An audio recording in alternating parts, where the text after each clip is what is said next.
Do you think the regional powers, Iran, Pakistan, uh, other countries, even India, are they allowing space for the Afghans to make come to their own solutions, or do we still have that continuous kind of interference from outside that makes fractionalism even more prevalent within the country?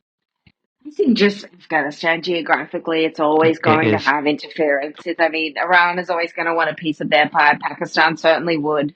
The Saudis have got interest. The United States has got interest. Russia has got interest. So there's certainly many powerful regional players that are going to want to have a stake of Afghanistan. And I think, um, that's been the Taliban mandate, is that they're going to be the ones in control Yeah. and not let foreign forces come in and meddle and dictate. And so I think you see that even with the China relationship. I know initially there was sort of a lot of talk of China taking over Bagram, China running this, China doing that. And I don't think we've really seen that to the degree that I think a lot of people anticipated or predicted. It was like, China is basically going to own Afghanistan. I don't think that is the Hmm. case. I think that was really overblown. And I think that is one thing sort of the Taliban has been fairly that's sort of their number one policy is they don't want outsiders coming in and Yes. telling them what to do. And in some ways, I think that's probably something that gives me hope that ultimately um, they are proud and they do want to have their own, um, run their own affairs.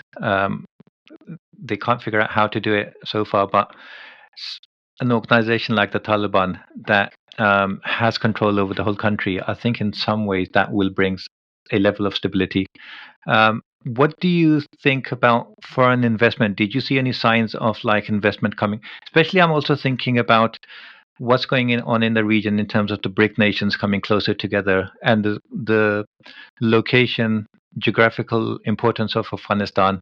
Do you think there's a chance that Afghanistan might be pulled into the embrace of the BRICS nation, and that might be a blessing or a curse, regard depending on how they manage Yeah, it? I mean, you think about it now, not a single country has, even ones that have, that still have an embassy or whatever, a representative in Kabul, none of them have actually officially have made official diplomatic ties with the Taliban. Yeah, So Taliban is still an absolute pariah on the world stage, and not even Russia is or China or any of these countries, Pakistan. That none of them have made a formal diplomatic ties. So I don't see Afghanistan being legitimized into something like that's true. BRICS anytime soon. I know we've been talking about BRICS from a sort of a foreign policy point of view for a really long time. 15 years, and I don't think it's come to be the powerhouse that Leon Panetta and other people kind of warned of back in 2011. That's not to say it won't, but I don't see sort of that being necessarily a rival to sort of the US power anytime soon. But I don't also see BRICS necessarily embracing Afghanistan economically yet. I think they have a long way to go. I think they'd certainly have to establish some sort of foothold and formal ties before anyone is going to kind of welcome them in. But that's not to say that private enterprise, the best. And I think certainly when I was there last, the Taliban was sort of hankering for that, basically, trying to do PR, telling me that they'll even accept infidels. Really, that was the word they used. We'll even accept infidels to come here and have an agreement if they're willing to, do right by us. But I think it's a for countries like the US and Britain and other places, it's a little precarious doing business with the Taliban, um, just because you don't know what you're going to get or what sanctions are going to kind of come Yeah, after you. But I think for companies like China or Pakistan, I mean, they have pre-existing deals for resources, and I think we'll probably continue to see those grow. Places like Mazinak, China's had that contract for that copper mine since 2008. It hasn't really built yeah, upon it because of security. It's set to run out, I think, in 2030 or something. But I think whether or not China builds upon that, we'll see. I mean, from my last sort of engagement about that. The Afghans were not happy about the terms of that pre-existing deal under the previous government. So, Taliban could have also just ripped that up too and say, hey, that was an old government. They were not legitimate. We're not going to do this. But I think that they recognize they don't have the skills to dig deep into that mine. So I think for them, it's a push for a win-win, providing they don't feel like they're being told what to do or that their resources are being plundered. Do you know if that contract, that mining, is it still operational? Are the Chinese still mining there, or has the work ceased? No, it never really got off the ground. So it never really got off the ground. So they got the contract, which 2008, and then the security situation was so precarious that they never actually I think they did a few assessments, but never sent a team in and actually started the work. And then there was a lot of talk after the fall that maybe now was the time that they were going to start, but we haven't really seen signs of that.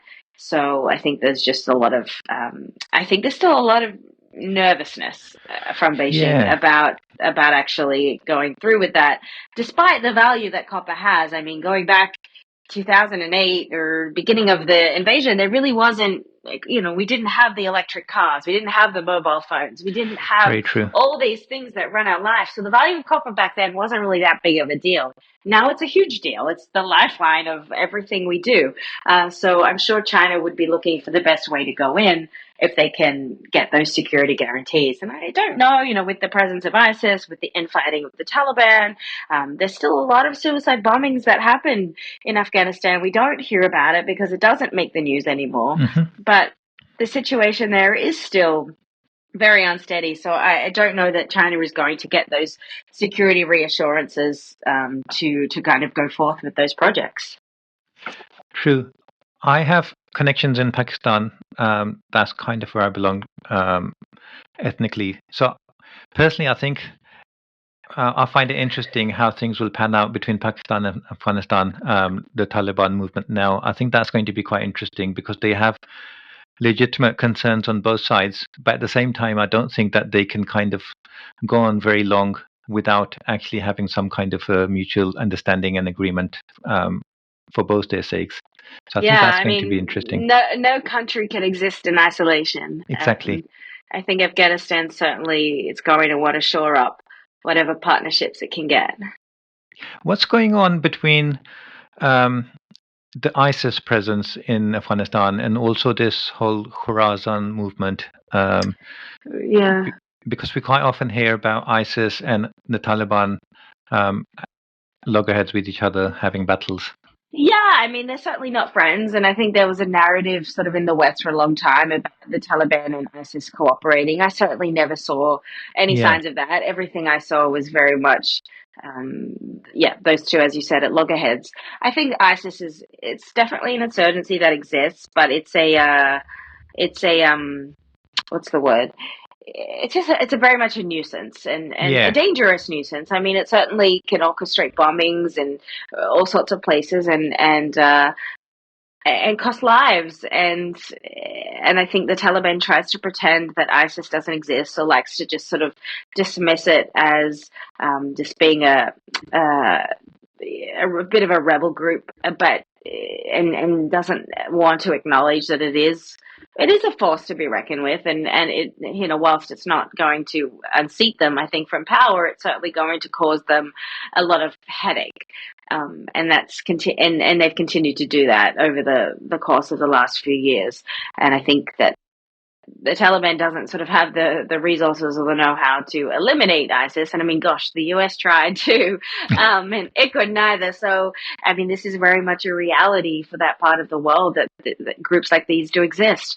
And I think that especially, I think as the Taliban goes on and people become frustrated with, whatever they see as a government that's not functioning, or they're living in poverty, and that's what drives extremism. That's what drives people to want change. And groups like ISIS can come in and swoop in and take recruitment from that. So I think we'll certainly be seeing a lot more of that as time goes on. That's true. I can kind of see regional powers wanting to irritate the Taliban may maybe use ISIS as a leverage, but I don't see the Taliban and ISIS being natural allies now or in the future. I think the Taliban are a fundamentalist Islamic kind of movement that has ambitions only within the borders of Afghanistan, whereas ISIS is like an ideological global movement that has less to do with day-to-day core beliefs of Islam and more to do with the ideology and politics. What do you think?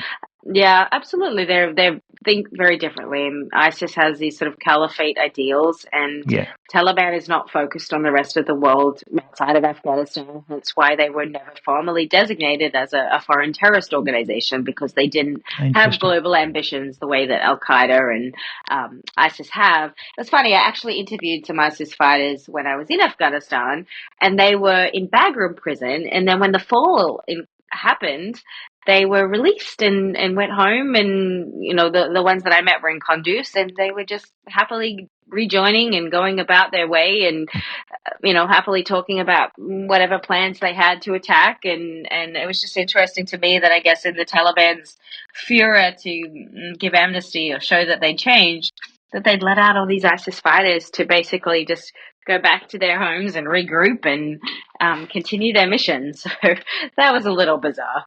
Wow.